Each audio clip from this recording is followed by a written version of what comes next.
Men are good, as are you. Men are good, as are you indeed, and as are the three folks here today. I'm Tom Golden, and I'm joined by Stephen Baskerville and Janice Fiamingo, two of my most favorite men's advocates. They are really ahead of the times. As far as I can tell. I mean, I read them and talk to them, and I learn about what's going to happen a couple of years from now. Especially Stephen, that first book, Taken into Custody, in I think it was 2007, was so prescient, so far ahead of things. It was just, and his latest book, The Gentleman's Guide to Manners, Sex, and Ruling the World, with the beautiful subtitle, How to Survive as a Man in the Age of Misandry and Do It with Grace, is an excellent book. I highly recommend having a look at that. But today we're going to talk about an article in Chronicles Magazine. It's called Real Men Missing. Real Men Missing. What are we talking about? Stephen, where do we start? Tell us where you think we should start. Well, the starting point of the article is that it's been a big theme, especially among conservative writers and politicos, about masculinity and the need for men to be more manly and sometimes to be more gentlemanly. And there's been a lot of videos. There's been a number of books on this. I argue in the article and elsewhere that a lot of this theme is artificial, and that many of these right-wing politicos and intellectuals and writers choose their idea of masculinity selectively, and so even counterproductively, because what they do is they have some ideal, some ethereal ideal of what a man or a gentleman should be, and yet they excoriate actual men. They even scold actual men for failing to live up to it, and they even go Yes. so far as to undermine actual men and especially the authority of men and the authority especially of fathers, by with their level of ridicule and scolding. So I don't think that this is really a very healthy way of doing it. Yeah, and yet I think they're on to something. I think they're right about this in some ways. We are an emasculated society, but I think the conservative side of the spectrum is in some ways the most emasculated of all. Yes. Yes. Yeah, I thought that was such an interesting point. And you mentioned an interview with, or a statement by Tucker Carlson. I don't know if he was being Right. interviewed now, I've forgotten, and he made that point that, men won't stand, conservative men are weak. They won't stand firm on any principles, even what we would think of as bedrock conservative principles like freedom of expression, freedom of speech. And but then I thought it was funny that you quoted Carlson as saying that the only conservatives who will stand on these principles firmly are women. And that in itself is a good example of what you're saying. I actually can't think of very many conservative women who stand firm on these principles. I would think, I guess, of Ann Coulter, perhaps, as one. I mean, she's very tough and quite willing to be disliked and abrasive in order to make her point. But I don't know that conservative women are necessarily any better than conservative men. But I think the weakness that is being lamented is quite widespread. And I thought you were really putting your finger on something fascinating, that we see all these laments, but then the men who themselves are making the laments really don't have any clear policies about what should be done about the problem, and are themselves part of the problem, as you say, often attacking men who don't have a wide platform to support themselves or defend themselves, and often supporting the very kinds of policies that are what have weakened men in North America in the first place. Mhm. Yeah, I would just Yes. interject that Marjorie Taylor Greene is a good example of a conservative woman who's standing up and fighting. That's My true. hat is off to her. Hmm. But yeah, Yeah, and that was interesting. I thought that, yeah, Tucker Carlson. It was an interview with Tucker Carlson. It wasn't his regular show, and I wondered if he was saying things that maybe he couldn't get away with saying on Fox News. Hmm. because it was interesting. He was saying the Republicans are weak, the opposition is weak, and he wasn't talking specifically about gender issues. He was talking about all kinds of things that are Right. just, there's no opposition. There's no, they won't stand up to the left. They certainly won't counterattack. They just take everything and often go along with it. And it's even to the point where we take sides in the left's internal squabbles rather than standing up for firm principles like manhood. And my argument, I wanted to take Carlson's point and expand it, and I wanted to show that this really starts with the so-called gender issues that these conservative men, the place that they're really first and foremost unable to stand firm is anything that will offend the feminists for the most part. Mm-hmm. They'll stand up to the homosexual lobby, they'll stand up to the transgender lobby, at least for now they will. A little bit. But yeah, but when it comes to the actual feminists, they won't. They increasingly patronize and feature feminists like Naomi Wolf and others who because she says something right about the COVID stuff. But they won't really, they don't have their own principles. So the result of this is that bit by bit, the salami tactics of the left, over the years, they gradually take over, and this is why the left has ascended into power. It's why the left won. I mean, there's no two ways about it. Right. The left has won. They are ensconced in power. Conservatives are fighting a rearguard action, and they're not doing anything really now. They haven't really learned very much. They seem to be just doing the same things to get out of a situation that they got them into it in the first place. Yes. And my argument is that the model for all of this, the starting point of all of this, is the gender issues. I mean, there's nothing quite. They are. There's no area where they're quite so weak-kneed and spineless Yes. as when it comes to the gender, sexual, family issues. Yes. And where do you think it started, Stephen? Well, arguably, it's been going on for a long time. Yes. Arguably, it's Yeah. been going on for centuries. I mean, I remember, I knew the late Phyllis Schlafly, who's one of the great, heroines of conservatism, and she was one of the very few, who would stand up for fathers, especially because her Yes. son had been taken through the family court ringer, and she devoted many, many columns in her report to the injustices in the family court. And she was very outspoken, never pulled her punches. And yet she got opposition from her own organization, Eagle Forum. She said people within the organization, women and men, opposed her and resisted her and obstructed her on this.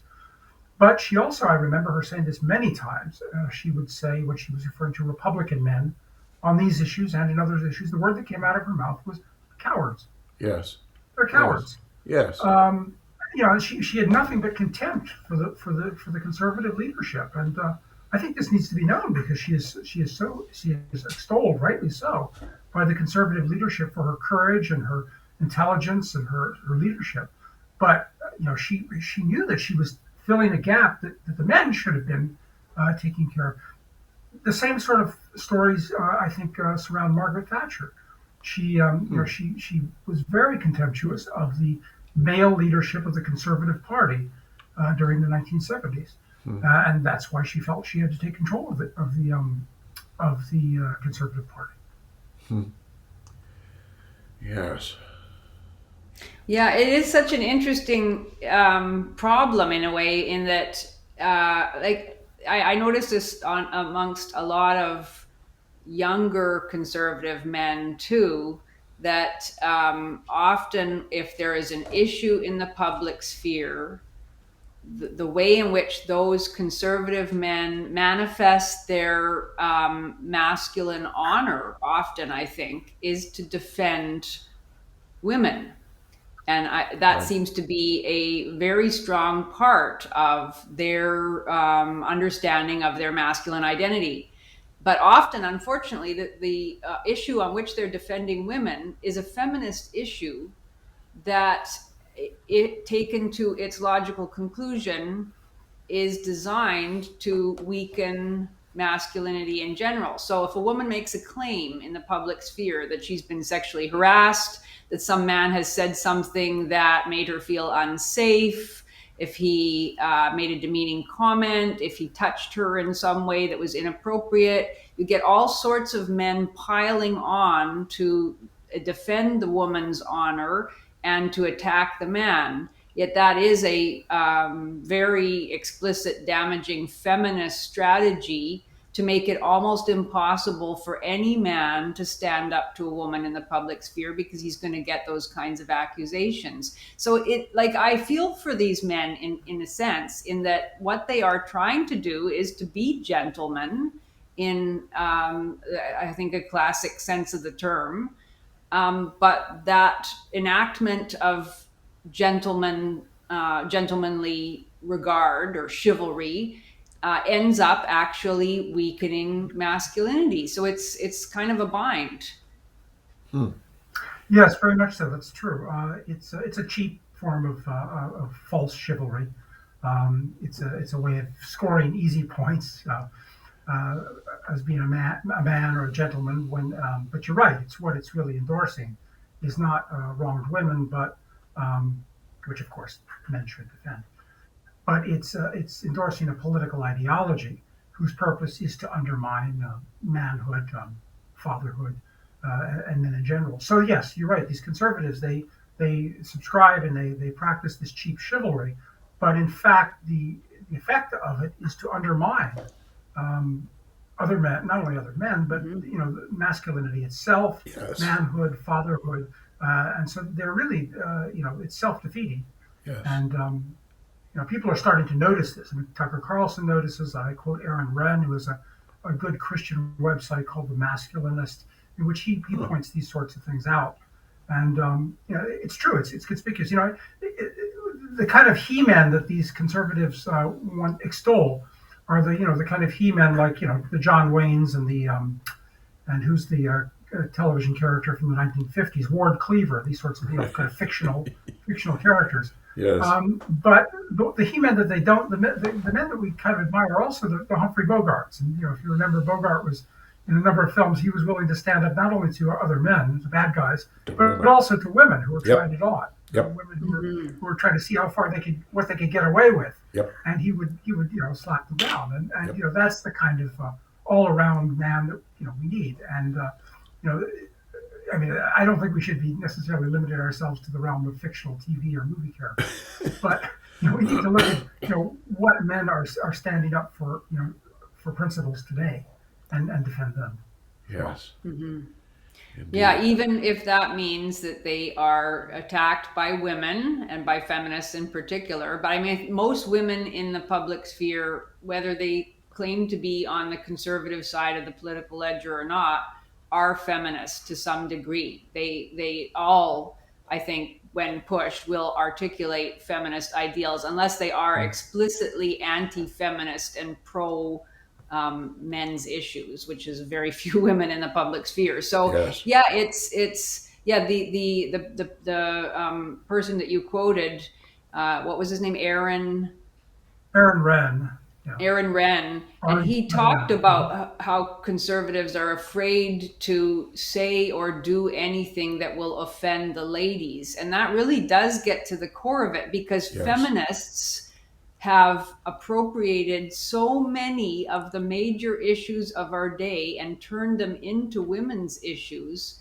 that the sphere of things in which conservative men feel comfortable talking about gets smaller and smaller every year, it seems, Huh. because nearly anything now on which one might take a conservative position is likely to be offensive to feminist women. It's And true. so, I mean, it does come down to exactly as you say, that men have to be willing to stand on principle, even if that means offending women. And maybe they have to even sometimes go out of their way to say things that they know will be offensive to women. But you don't hear many men doing that. And I empathize with them, because it's extremely difficult. It's a way to get yourself attacked and to be derailed from your position by all sorts of charges of misogyny that you then have to defend yourself against. And so I can understand why a lot of men just decide to avoid it altogether. But like you say, it's absolutely necessary if we're going to be able to have principled conversations about all the major issues of our day now. Yeah, no, exactly. And it becomes a habit. And once you do this with with the so-called gender issues or family issues or sexual issues, um, as you say, where does it stop? Once you develop this habit of caving in, of retreating in the face of the enemy, then it happens everywhere. I mean, I read a interview the other day. It was just pathetic by Mitch McConnell, the opposition leader in the Senate, and somebody asked him, "Well, what do Republicans stand for? I mean, they're opposed to the Democrats on this and that. What do they stand for?" And he said, I mean, his response was just absolutely shocking. He said, in effect, "That's a good question. I'll let you know after we're back in power." He couldn't. He simply couldn't answer the question. What do they stand for? Yeah. Wow. I mean, Yeah. this is amazing. That is It's, amazing. and if they're reduced to this kind of impotence is the only word I can think of. Um, and so anyway, Yeah, that's incredible. What a mess. Yeah, it really is interesting, and I think the point that you're making about the takeover of all public discussions by feminist compliant sentiment is so damaging to any attempt to articulate a principled stand, because it means that then everything that conservatives want to argue for has to be couched in terms of how this is going to benefit women. Yep. And Yep. if somebody can make an argument that it doesn't benefit women, then it just dies on Yep. those terms alone. And Yes. so yeah, it's you have to. I mean, I suppose one of the ways one might attack some of these issues is to say simply, are we going to? Isn't it a kind of sexism of lower expectations? That anytime a woman is offended, we have to stop talking about some issue or stop advocating for a position if a woman doesn't like it. Too bad if women are really going to claim to be equals in the public sphere and in discussions, and they'll have to simply get used to being offended about things some of the time. But women are so quick to claim that this is part of systemic sexism, and that it makes them fearful, it makes them feel unsafe, it makes them unable to participate in these conversations. And so that means that men then necessarily have to shut up about them. Like, it's just this amazing trump card that can rule all sorts of discussions out of order. And so, yeah, we really need strong men who are able to say, I'm sorry that you feel that way, but I'm still going to keep on making my case. But instead, we have men attacking one another over who is the most chivalrous. Yeah, really. And this is why I think they originally did not want to have women in politics. Mm-hmm. you Yeah, know, that's a very good point, Tom. Yeah, yeah. yeah, Mm-hmm. because well, Yeah, men. yes, you could look at this over the years how this has developed and go back to the argument that people were making back in the 70s and 60s when the feminists were first pushing their way into power, and the things that men said. You could go back also to the 60s and the times when the feminists were pushing for things like no fault divorce, which I think is their most toxic Hideous. achievement. Hideous. We never hear about it.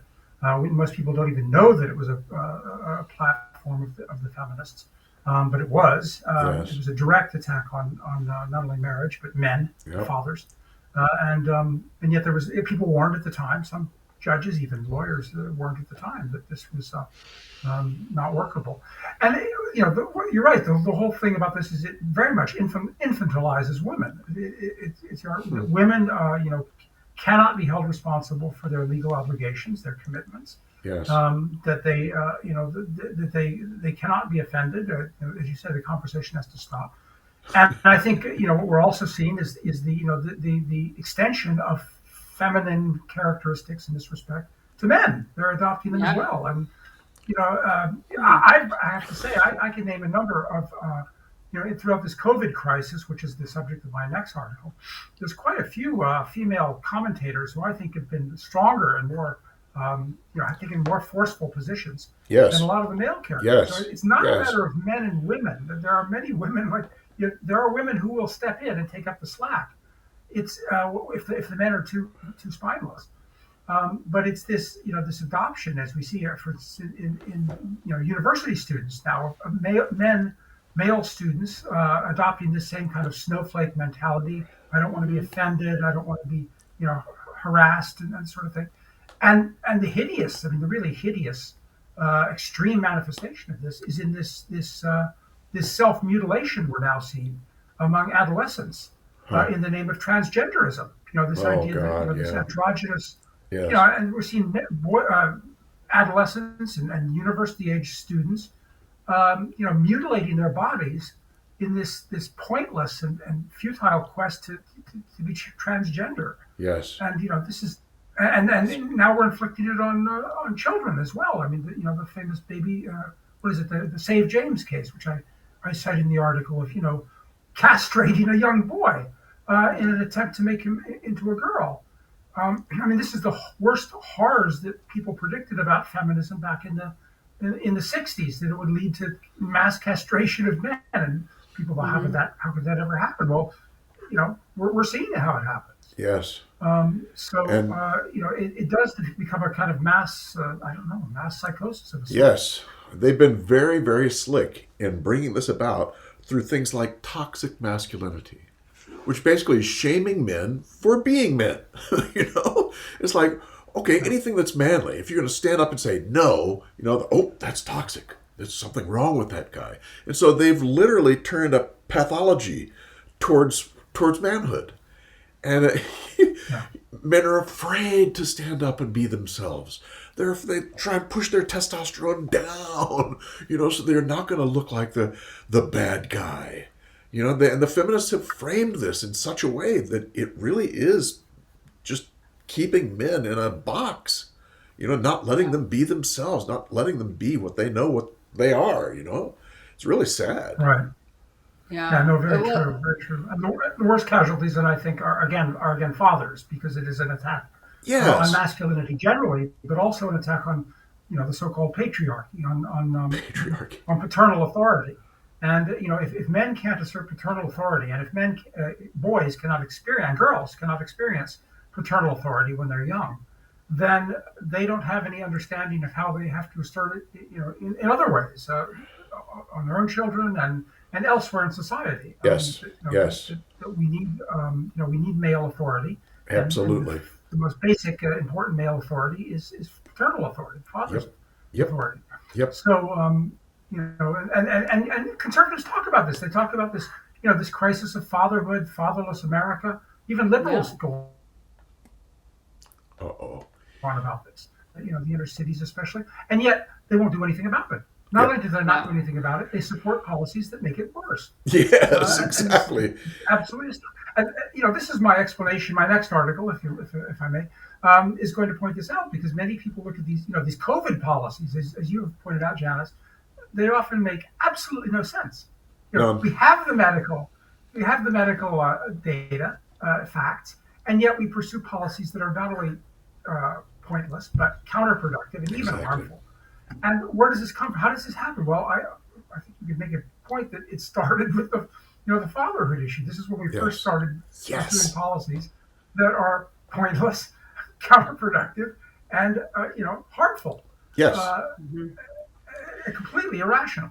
And And and yet, you can't. There's a media blackout on the right as well as the left. You can't discuss these things in public policy forums, in think tanks, in universities.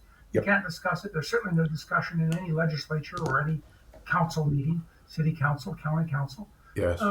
So, you know, And at I some think point, the conservatives they can't go any lower. I think that if 50 years ago you had the same stuff going on, the men would have risen up and said, "No, we're not going to do that crap." And somehow over that 50 years, we've eroded that capacity to say no. And they're capitalizing on that. They're capitalizing on this that men are staying quiet, whereas the women are Right. standing up. Right. That's very, very odd.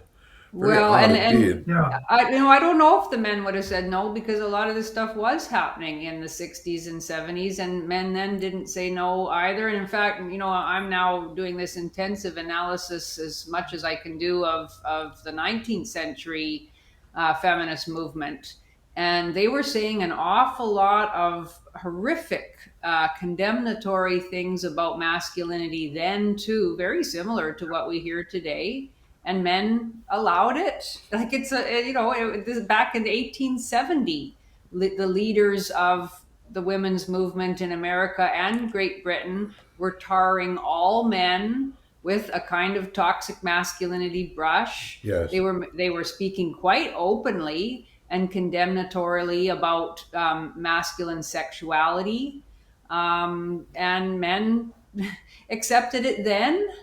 And I think it's because it also appeals to something that is good in men, which is this interest in providing for and protecting Right. women, which is Yes. rooted there. And Yes. so what feminists managed to do was to convince men that there were an awful lot of bad men around, and that the way to be a good man was to oppose those bad men Right. on behalf of women. Right. And pretty soon it became that the only way to be good at all was to be pro female and anti male, and therefore to somehow make amends for your own masculinity by being against other men. And that deep competitive drive and that deep protective drive were both harnessed under that feminist mantle. So it turned men against one another.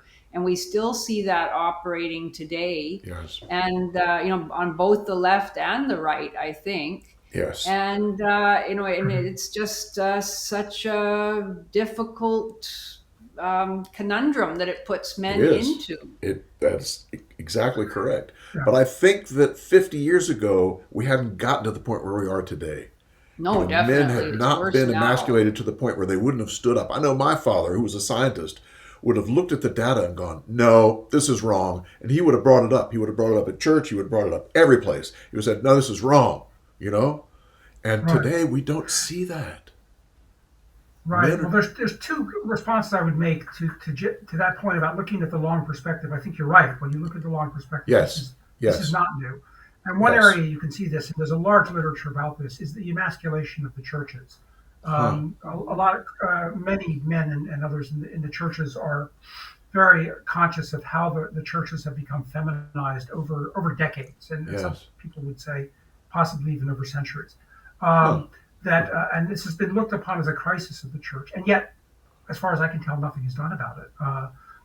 If there's any area, men have been deserting the churches. The churches have become feminized. They've deserted their doctrines, and if there's any field, if there's any realm that the church should claim as its own turf, it's the area of sexual morality and the family. Yes. And yet, part of the reason we're in this crisis is because the churches have just deserted their post and they've just run away. The Amen. clergy, especially, but the laity as well. And if the churches had been doing their job, this would have.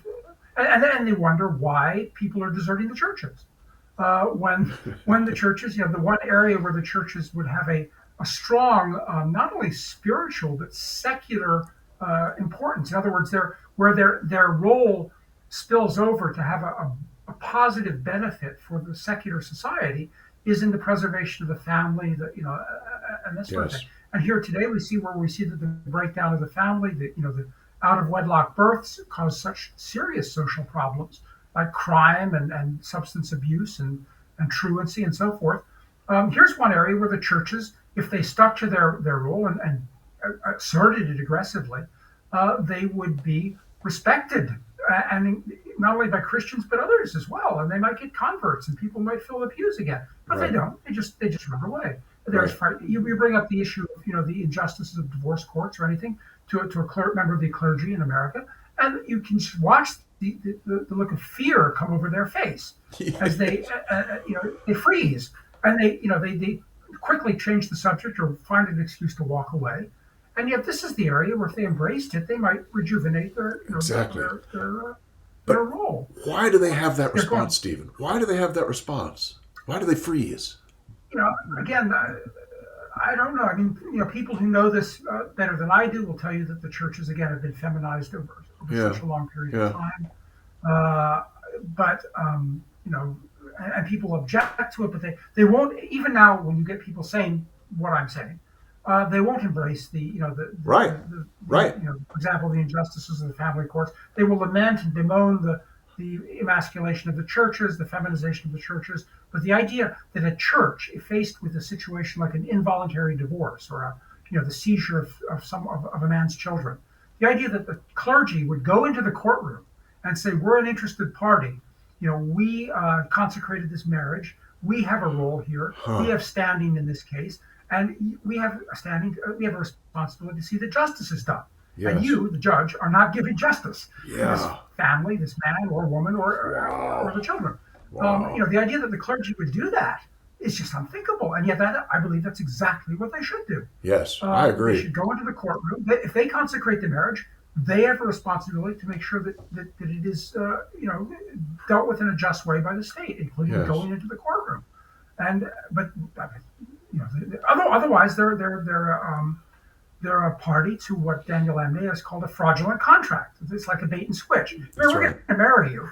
We're going to form this sacred, supposedly solemn, inviolable marriage covenant, and yet when the state tears it up, we're going to, sorry, we're going to look the other way. Yeah.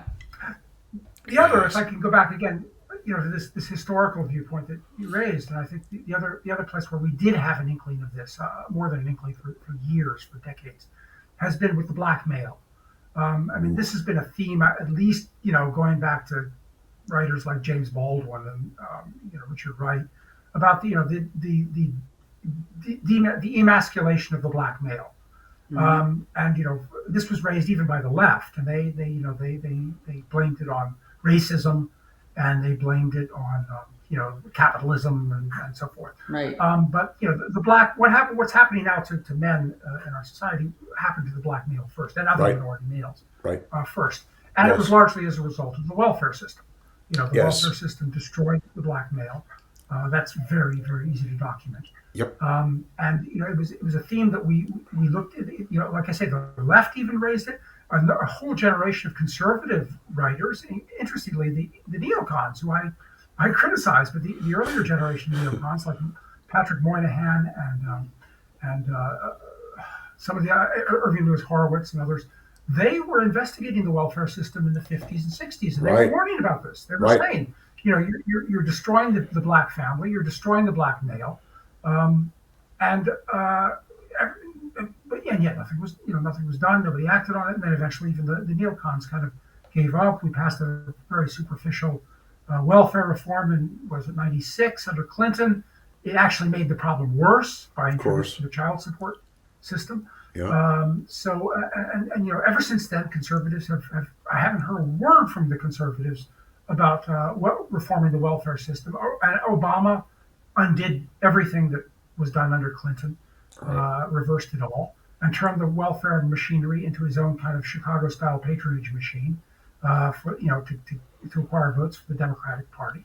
Sure. And so we knew what was going on. The black male was the canary in the mine shaft, Right. and we should have known what was happening to him. What happened, and yet, conservatives, I think it has to be said, whether it's racism or something else, they've shown nothing but, I think, in many ways, contempt for the black male, and Yeah. that's the grain of truth, I think, in the charge of racism that you hear from the left now. Yes.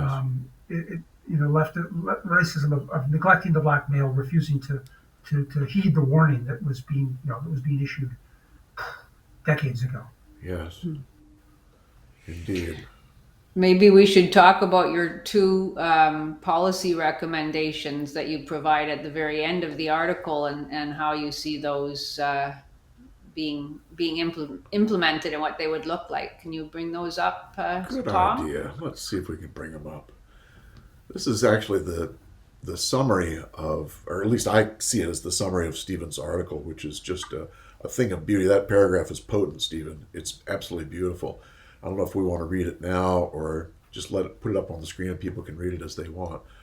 But it kind of says, for years, so-called conservatives have accepted and even supported feminist policies, the express purpose of which is nothing less than to enfeeble and degrade America's men on an enormous scale. And it goes on, but that first sentence, that's a potent one. Yeah. And the article is really, article is a really excellent article, Stephen. Just beautifully written and fascinating at the same time. And your suggestions, your two suggestions, I think, are also well worth noting and looking at. It's what Janice was talking about. Here's the first one. Janice, you want to read that? Yeah. So on the front of domestic policy, Stephen recommends that marriage must be an enforceable legal contract conferring parental rights and authority, and the devious oxymoron of no-fault divorce forever expunged from the law. Men must know that if they marry and keep their vows within specified terms, they have reasonable rights and authority over their children, which the state must enforce. Amen. I Amen. entirely agree with Whew. that one. Oh, Yeah. Yeah, I've written elsewhere in my books about this. I've elaborated on this in my books about how marriage is really what creates fatherhood, and that's even the main role for it. And that's why I think some men's rights activists are wrong um, to renounce marriage in principle, because I think marriage needs to be shored up yes. and recognized as the main thing that conferred originally in the law for centuries, um, conferred paternal rights, especially not just parental rights, but specifically paternal rights, came through marriage, and Huh. that's why you could see that the no fault law was a direct attack on fathers, because it did two things. First, it made it impossible to form an enforceable contract to raise a child. You cannot do it in America or any other Western country. Huh. You cannot form an enforceable agreement to raise a child. Secondly, it allowed legal proceedings to be undertaken against legally innocent people. For the first time under common law, legally innocent people could be hauled into court and effectively punished civilly and even criminally without due Mhm. process of law.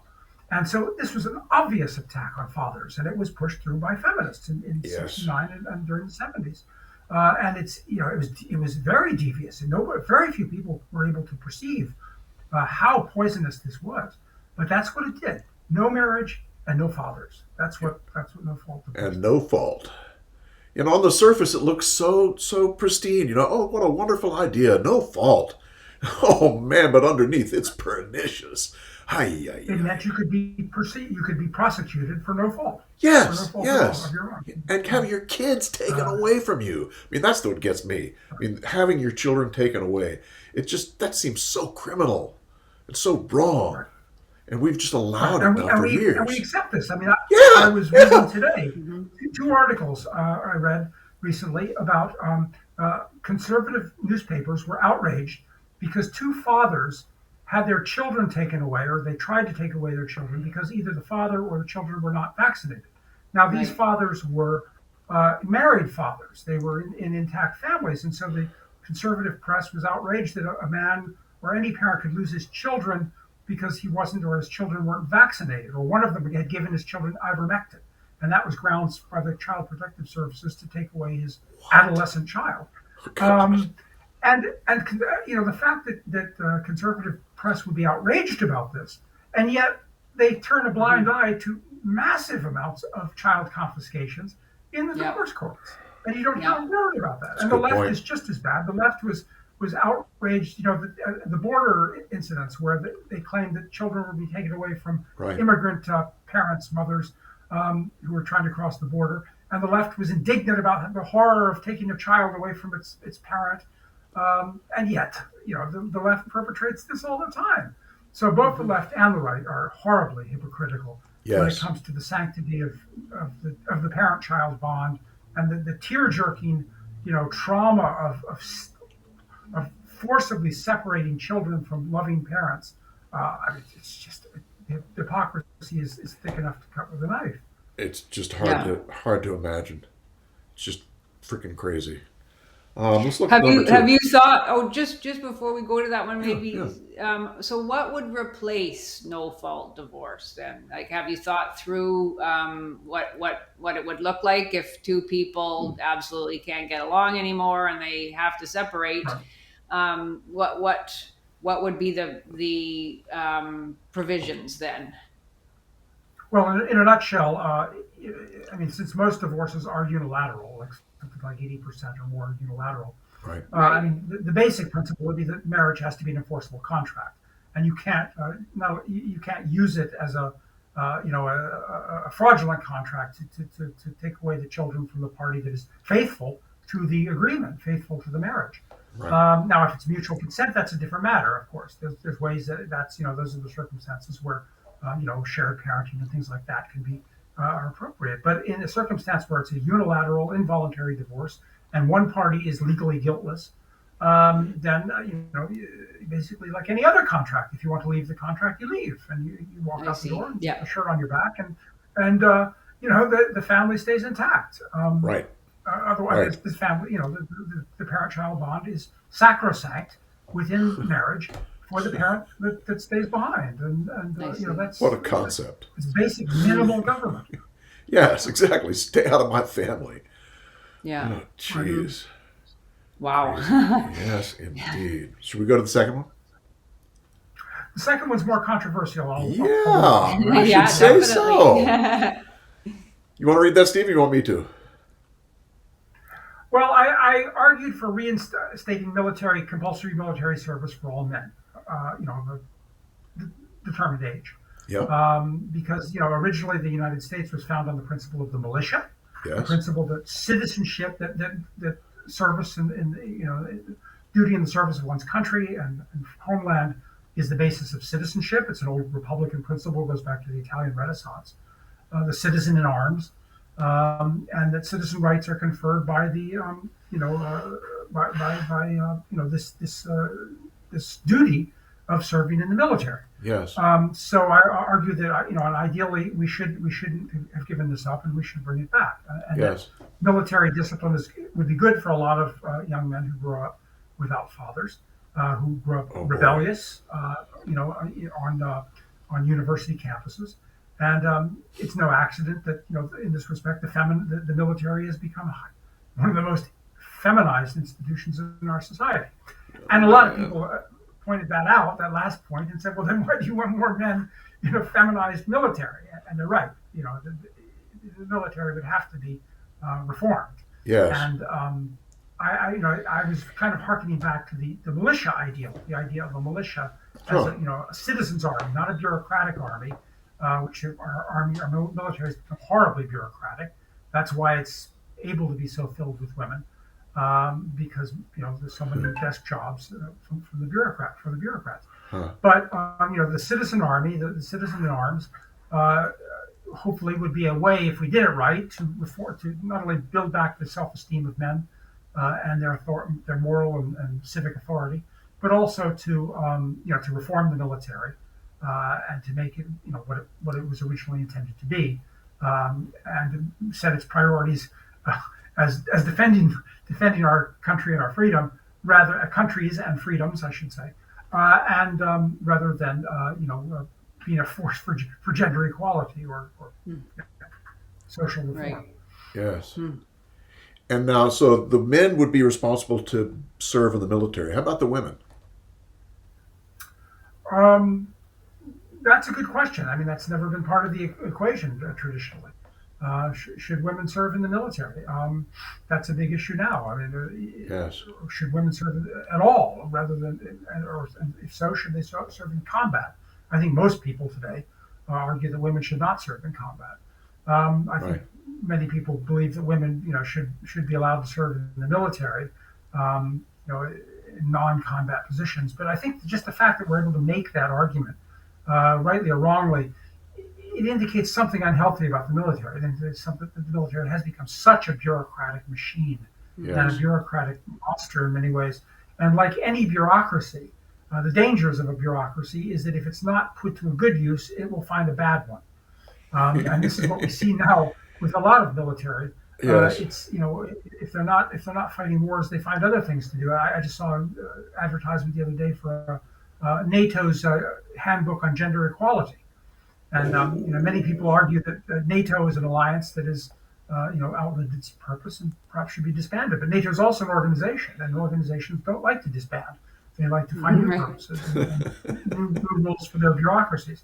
Yeah. And so NATO seems to be, rather than defending defending us against the Soviet Union, NATO is now a force for social engineering and radical sexual ideology. Yeah. So yeah, I think we need to return, I think, to first principles on some of these issues. And the Interesting. military is a good one. Yeah, I think we need to find a place for the women, but it should not be with the men. Because the Right. moment you put women into a men's group, everything Hmm. changes. All bets are off. Exactly. The men start Yep. taking care of the women rather than dealing with each other. Hmm.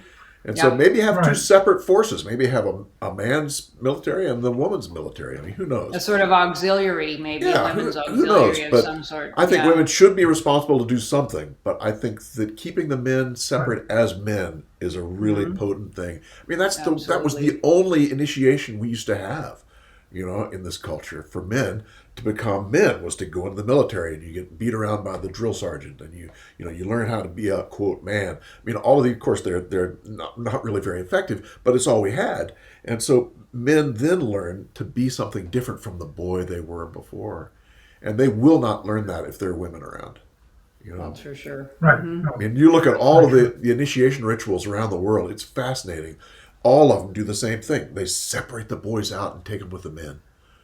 And they do not allow women or girls in there for a long time, sometimes a year. You know, so I think we need to Yeah. use that knowledge and to apply it to what we're going to do here. And I hope we're going to do this, Stephen. I hope your ideas take root. It's a nice pipe dream anyway. Because I think Well, we're I also feel. I mean, one of the points I make in the article is that if we don't do it in the right way, it's going to happen in the wrong way. yes, We're going to get we're militias screwed. of other kinds. I mean, look at the militias that are forming in the Islamic world. I mean, this is a big Yes, theme in the Islamic world of lost manhood. The West has skinned us of our masculinity. Osama bin Laden used to say. And yes, it's a big thing about male humiliation. It's a big thing that fuels Islamist radicalism. You see yes. the same thing in the Hindu world, in Hindutva, the Huh, nationalist ideology of India. There's a big theme there about Indian manhood and standing up for masculinity. huh. And so these radical religious movements uh, are very much concerned with, and they're respected. We find women from the West, from Europe and America, running off and joining Islamist militias because they want to Hmm. marry the men. They want to marry Yes, a real man. Uh, yes, this is yes, this is appalling. And of course, there are militias forming. I'm sure there are militias forming in the United States, underground or above ground, whatever, because this is going to happen. So we can either divert this into a force, constructive force, or we can live with the consequences. yes, yes. Another, if I may say so, I mean, another place where masculinity asserts itself when it's deprived is to go back again to the black male is in the inner cities. The gangs. What is the gang? Wow. A surrogate family, an assertion of masculinity that's been Yes, deprived. So many black adolescents have been deprived of in the inner cities, deprived of fathers, deprived of guidance. So they channel it into gangs, and yep, you know we yep, can have it. It can be a positive, constructive force, masculinity, or it can become a destructive one. But yes, it won't do to destroy masculinity in the in the mainstream, and then blame so-called toxic masculinity when it surfaces in gangs and in Islamist militias and Hindu yes, militias and so forth. yes. Um, it's crazy. It is crazy. The whole idea of toxic masculinity is crazy. It's just a way to shame men. Jordan Peterson had this saying. How did he put it? He said that toxic masculinity is when the feminists try and conflate real masculinity, masculine competence, with tyranny. It's a smear campaign. It's a way to smear men. Uh, Yeah, and yeah, it that's is, and and that's what we see. That's what yeah, we see. And men are and again, afraid I of think being this is smeared, so they don't act like they naturally would. The other piece we haven't even talked about is that testosterone's gone down so much that I wonder if that's not another part of all this. Is that testosterone levels are down like 50%, and Hmm. with yeah, less testosterone, I think there's probably less capacity to just say no and to put your foot down. Right. Yeah. Yeah. yeah, Hmm. yeah. But I don't both go of into these that. Of course, I'm an measures, authority on medical matters, but What's that? I'm not an authority on medical matters, so I don't go into that in my writings. Yeah. But yes, you can see that very much so. The fear of appearing to be too masculine. Right.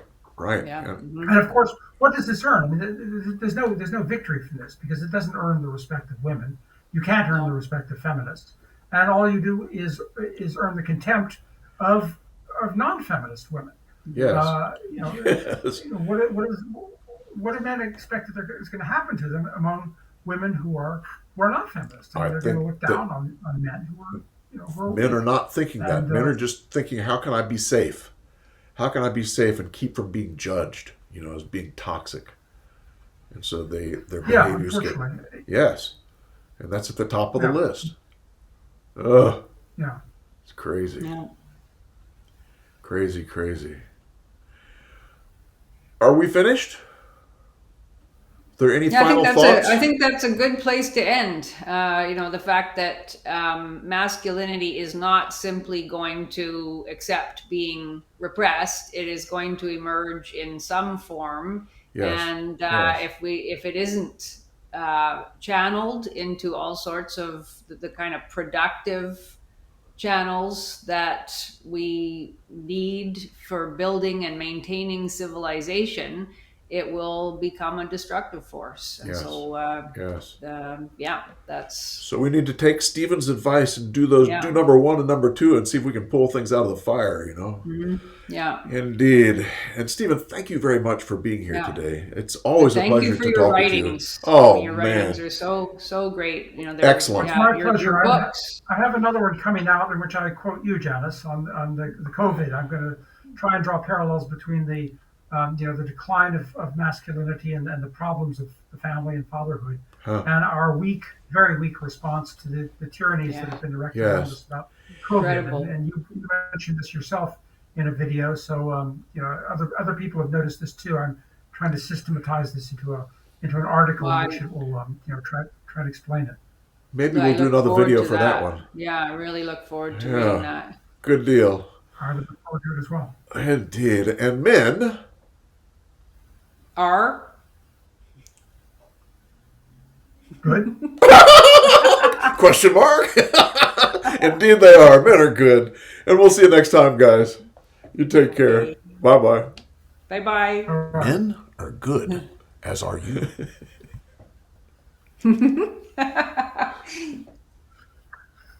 There we go.